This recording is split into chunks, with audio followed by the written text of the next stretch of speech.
Hey guys, Richard Aficionado channel and reefs.com. How you guys doing today? Today we're here with Carlos of CBTV. How you doing, Carlos? How you doing? Well, I'm doing well. How about yourself, man? I'm doing very well. You know, this place is so amazing. I've been wanting to come here for a very long time because Carlos, like me, he's an equipment junkie. And one thing that I was really interested to find out was he is the man behind Hydro's controller from CB. I can't say I'm the man. I'm one of the team.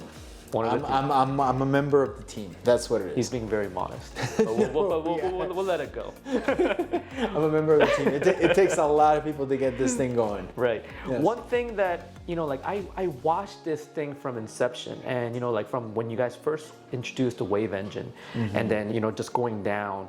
I saw for like how it was formed and it was growing, and it's like, it's amazing how fast this ecosystem is growing.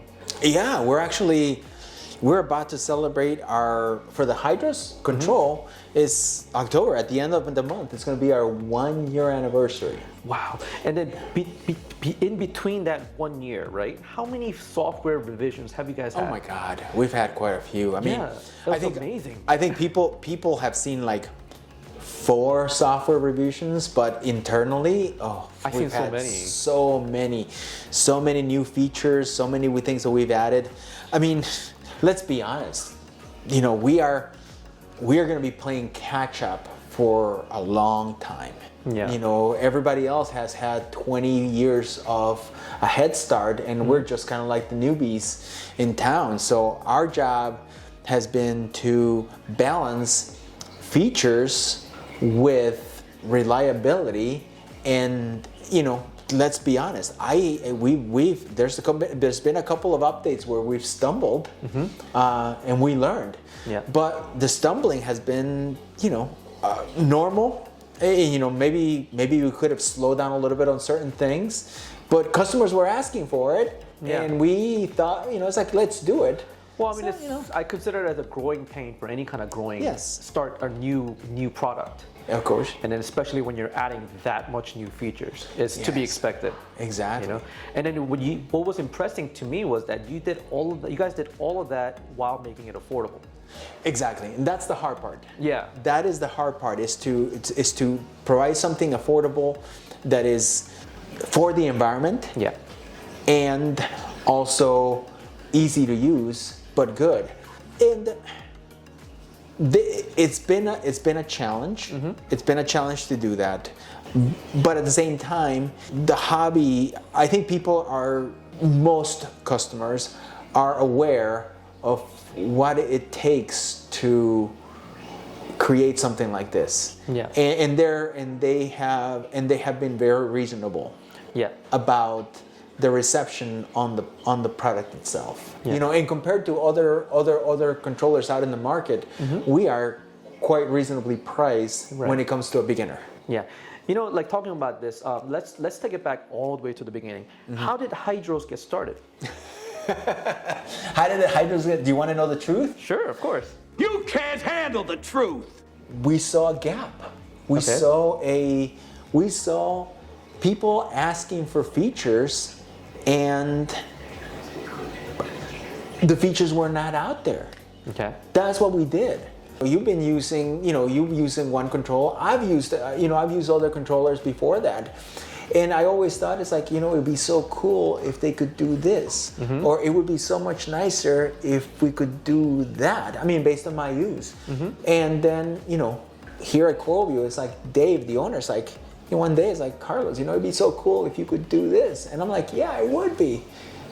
And that's how it pretty much Hydros grew up. It's like, wouldn't it be cool if we could create a controller that can do everything, plus all the things that everybody wants, that everybody's been clamoring for a long time, but they haven't materialized for whatever reason it is. So that's what we wanted to do. And another thing that we wanted to do also is that we wanted to bring the controller into the 21st century. Okay. Which means that using interface that was easy to use. You don't need to write code now to create intricate programming. Okay. You know, it's like, you know, nowadays, remember the old days when in order to do pictures, you had to use Photoshop. And, Right. and very few people knew how to use Photoshop because it was really hard to use. Right. And then Apple and Adobe came in and they created all the programs that kind of gave you the same features as Photoshop, but a hell of a lot easier to use. Right. Automated, you know, like you Right. could click on one button and it would balance the colors and everything, and it will make the picture really cool. Obviously, Right. if you're an expert or you're a photographer, you want to go and tweak and edit. But for everybody else, for 80% of the population, Right. that little single button would be perfect. Right. Why can't we do that with a controller? Why Yeah. do I have to write code Yeah. in order to get something done? Yeah. So that was the initial inception idea of the hydros. Gotcha. Yeah. You know, like when I first saw it, because I was there when you guys first unveiled the wave engine. That was the initial hydros, the piece, right? Mm-hmm. And I was like, at first I was like, the app. I was like, I mean, while it was intuitive, I felt it was, you know, it was like, it was. I was like, okay, it's like it still felt a little rough.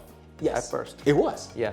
And then, so when you guys released the hydros controller, and then Dave asked me, he's like, hey, do you want to try it? And I was like, sure. You know, like I like to keep open mind with all these products, and you know, just give it good positive feedback as well as negative feedback internally, so that you guys could change whatever needs to be changed, etc.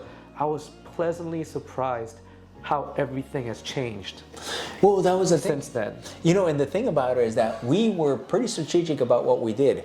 When we released the Wave engine, we did that on purpose.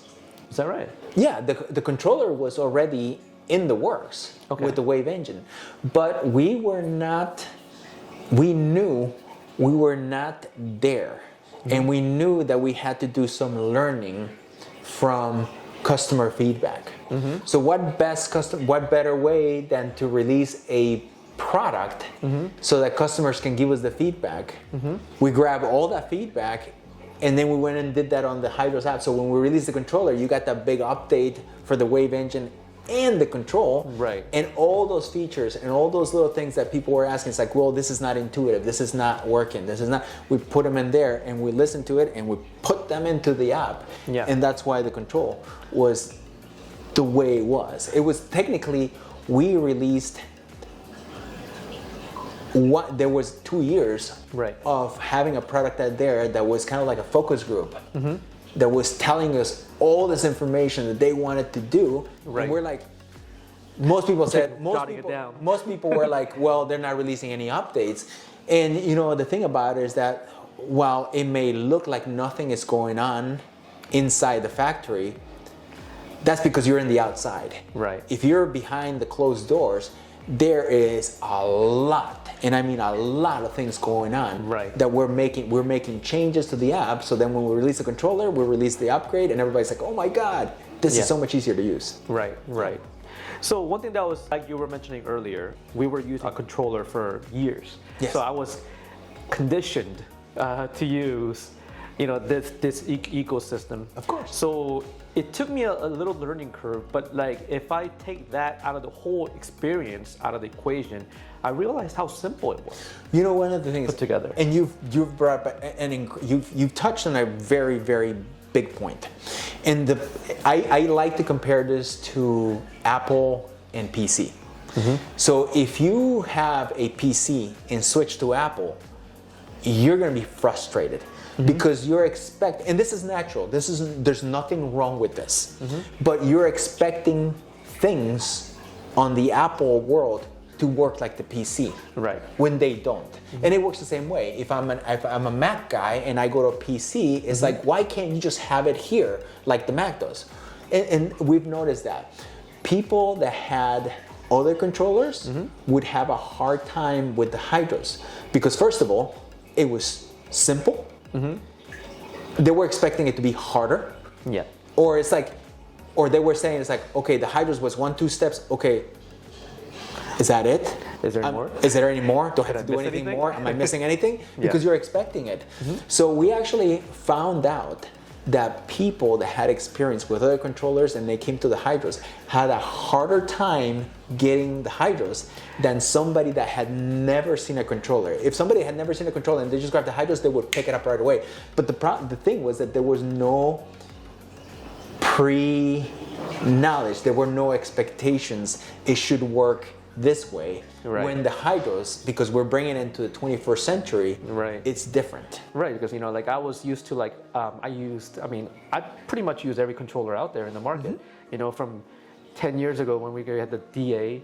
Exactly, and the Aqua controller and Aqua all the controller, Apex, and they're Apex, perfectly good yeah. controllers. Yeah, GHL, and then like in back in the day, you used to know, gosh, the guy from Florida, he had a controller company too. Yes, you know, we dealt with so many different controllers. But if you knew about those controllers, if you see about those controllers, and if you go back, if you've been along long enough, most of those controllers,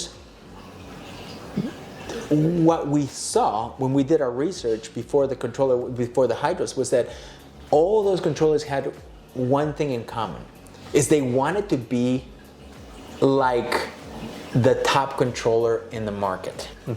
They wanted to be like it. Yeah. And at that point, it's like, what's the innovation? You're asking me to spend this much money for something that hasn't been around, Yeah. compared to this, who's been around for Years. For years. Right. And it's technically the same thing, and obviously it's not. But as an end user, you kind of look at it. It's like, well, it looks like the same to me. Right. At that point, it's like, no, I'm not going to buy it. I'm Yeah. not going to buy it. And honestly, that's why I think some of those companies were not as successful as the other ones. So we looked at that. It's like, we cannot fall into that trap. We cannot Right. fall into the Me Too trap. Right. So we, from the get-go, we sat down and says, we have to make this different, and we have to make it better. Yeah. And if you look at the hydros compared to other controllers, Yeah. it's completely different. One thing I noticed out that correlates to what you say is that every single one of these units they're practically a brain by themselves. Yes. Whereas other controllers, you have the brain unit here and everything just acts as a slave. That was part of our research. If brain unit were to fail, then whole ecosystem goes down. Correct. And that's, you see this, your electrical company or your city, it's called a smart grid. Okay. Back in the old days, if down the block, if the storm hit the pole and it came down, everything past that would lose down, power, right? Because everything was a chain. And then they came up with the smart grid, where if something failed, then it could go around it and then keep going. So you only had power outage on that little block. Yeah. So we looked at the controllers out there, and all the controllers that have come and gone, they all had, again, that in common. It was just one brain with a bunch of accessories around it. Yeah. But if the brain failed, the accessories were useless. Yeah. So we're like, no, we can't do this. It's 2020. Right. Or 2019 back in those days. It's like, Right. no, we have the internet. Yeah. There's servers everywhere. If one server fails, everything picks it up. Amazon has made a living out of that one. Yeah. Multiple servers around the world. If one Right. fails, they all pick up. Right. Why can't we bring that into the aquarium world? Yeah. And that's what we did. So you have multiple units that you can purchase that all have their own brain, Right. and they connect together, Yeah. and they work together as a team. Right. And if one were to fail, just like any other team, the rest of the unit will pick up the slack Yeah. until you either fix the unit or you replace it, and then it comes back into the team and continues to work. Gotcha. So in my personal aquarium, I've been using these units for close to about 2 years now, and besides the obvious user error, because I'd be the first to admit that I had run into this issue, because I guess in this point, my experience with so many different products led me astray in my experience, and then just put me in a different path than where I was supposed to go.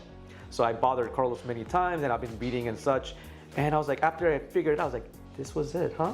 Yeah. But besides that issues and just small minor issues, which they, once again, they do so many revisions, like firmware revisions. I think you're like at 192 right now. Yeah, we're at 192. Yeah, I think that's like, if I remember correctly, I think that's like 8th revision that you did? No, we started back for the Hydros controller, we started back at 150 or 155. So we've had a lot of revisions on that. Yeah, so like every single revision, you guys have been adding so many new features on it. Well, not only we add features, but we also optimize things like Right. Wi-Fi, optimize it. It's like, We touched this upon another video that we've done together, is that, you know, I at Coralvue want to do customer support for hydros. So I actually go into the support ticket, go into the hydro section of the support ticket, and I go through tickets and I help customers. And the reason I do that is because I want to know what the customers are having problems with, so that when I put my developer hat on and I talk to the engineers and we talk about all the different things, I bring up, it's like, okay, okay guys, I've had a couple customers and they've had this issue. So let's make a tweak in here. We're not doing anything wrong, but I think we could make it a little bit easier. We could figure out a way to make it easier for customers so they don't have this problem. So the next person doesn't have this problem. And that's the reason I want to do that. I know there's other companies out there that, certain people don't do support at all. And I think that is a detriment to the company, because I think any company management should be down in the trenches so they can see so they're getting the feedback from the people that are actually serving. So hydros right now, as of today, what can it do as a unit? It's a full-fledged controller. I mean, it's a full-fledged controller just like anything else. It has power strips, so it can turn on and off outlets. So it can grab a power strip with 4 outlets and turn on 1 or 2 or 3 of the outlets, based on information that it's gathering from sensors. So, you can have like a temperature sensor, you can have a leak sensor, you can have a pH probe, which also is inputting data. So based on all this data that you're putting in, your temperature is at 78 degrees, your pH is at 8, or 7 or whatever it is, and your floors are dry, then turn on certain things. If the temperature falls, then turn on your heater. If it's 8 o'clock in the morning, turn on your lights. If the leak detector, if there's water and the leak detector is wet, then sound the alarm, send me an email, and shut off X, Y, and Z. Based on what I tell it to program. And one thing is that that really stuck with my mind when you introduced this hydro for the first time. I believe it was a Magna, was the leak detector. For me, a lot of different companies have a leak detector that's made out of like a PCB board, kind of like a board. And then for me, it wasn't the best solution for leak detectors. It was just there. It was easy. It was available. There was not much R&D into it. It was just there. And the thing is that, with those units, I believe, for me, a personal experience, they oxidize even if never got wet. Salt is corrosive, and they tell you salt doesn't evaporate. That's somebody that has never had a fish at saltwater tank. Because somehow salt gets into everything, and then it'll oxidize everything. It's so I had that issue before, and then when I saw it at the show, you guys showed me, and then it was like you guys were using the rope, and that's the first time I've seen that in our controller world, in our aquarium world. So I thought that was really, really interesting. And the funny thing about it is, let's be honest, that rope, conductive plastic, has been around for years. It's been around for a long time. We knew conductive plastic was out there, and we're thinking, it's like, this is out there. The rope is out there. It's just a matter of plug it in, having the controller read it, and that's it. So again, it was just bringing the controller, the aquarium controller, to the 21st century and taking advantage of the technology that is there now, not technology that was there 20 years ago. And then one thing that I really, really appreciated this, and then I think this was actually a huge part of your success, in my belief, was that because the Coralvue, Dave over the years have built a nice empire for himself with the Coralvue, with distributing so many different brands, under the umbrella of Coralvue. And then you guys made that all compatible with hydro. And then that, to me, that was a huge thing. That's one of the things that we're doing, and it's a shame. I think it's a shame, because our industry is going in the direction of wall gardens. Every company out there is building a wall and building things that only work with their devices. Right. And they don't work together with other devices.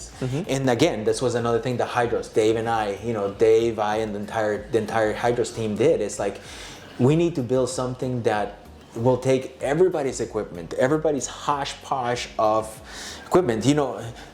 You have a garage, you have a closet with equipment that you don't use there. I do. Everybody. does. Yeah, we're all equipment hoarders. Yeah. Here, the cameraman here is saying no, but he's just lying. Oh yeah, Everybody, definitely. everybody Definitely.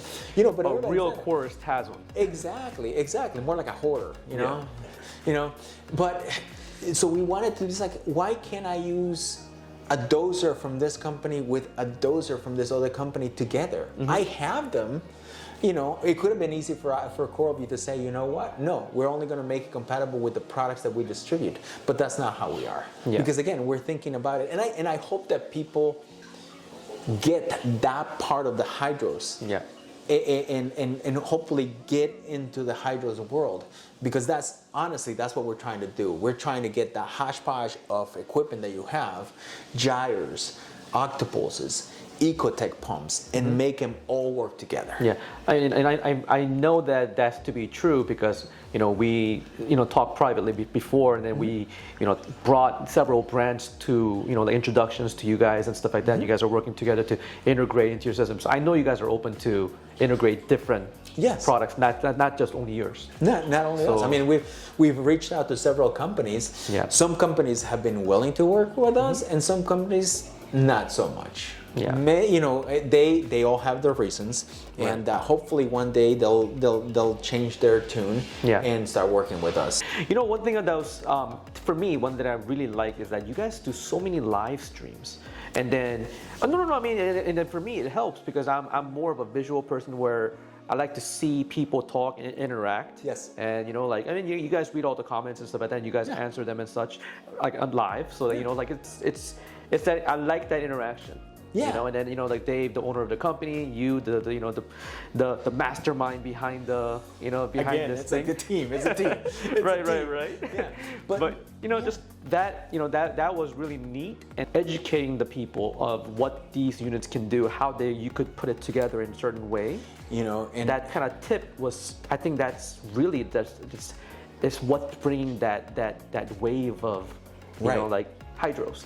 And I really look forward to everything that you'll do. I mean, you guys been out for 1 year now, so I look forward to the second year and third year updates, and hopefully with this board shortages will go away soon. I hope so too, because we so want. There's and Richard has seen it. There's a few things in this system right now behind these doors that will make you go but we can't do anything. We can't. Is an understatement. And if I say that, please trust me, guys. When I say is an understatement. I'm gonna have to make a few phone calls tonight. But just bear with us, and we'll get it. We'll get it there. We'll get it there. Well, thank you so much, Carlos, for having us welcome. in your house and giving us this in-depth tour of Hydros ecosystem. And like I said before, we look forward to what you guys bring to the table in next year, 2, 3. Thank you. It was great seeing you, and great to have you here. And as always, you can come over anytime. You're more than welcome. Thank you. Thank you, everybody.